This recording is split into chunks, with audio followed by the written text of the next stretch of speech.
I've been lucky enough to have such support from my dad and the Cairngorms National Park, and the likes of Tom.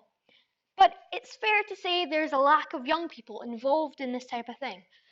No offence, but that's kind of proven by looking around the room today. Yes, there is a huge uprising of young climate activists, but that's not resulted in any significant increase in young people surveying and getting involved in what I believe is possibly more important: the surveying, monitoring, and protection of a very special wildlife. So here are a few of my ideas on how to get more people like me involved.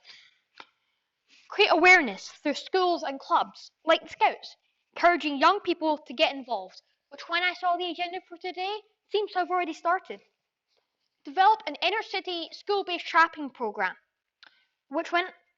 but you've got to keep the kids involved, not just through primary age, but all throughout secondary school. Develop a low-cost moth trap, or even better, create instructions and sell parts to make a homemade moth trap. The lower the cost, the better.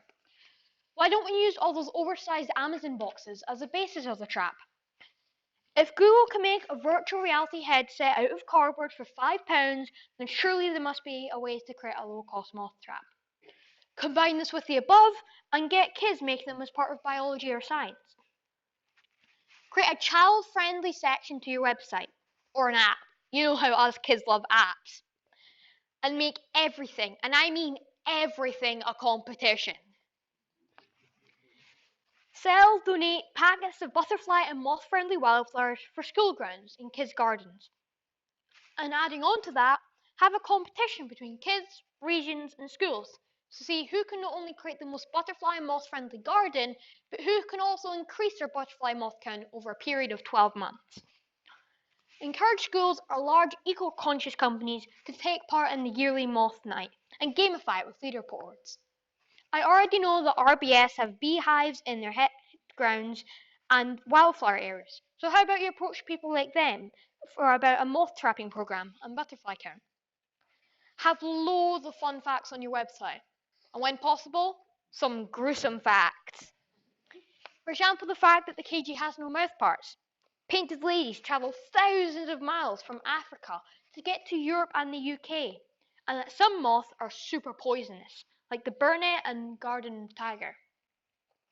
Use common names, as no one my age wants to learn another language.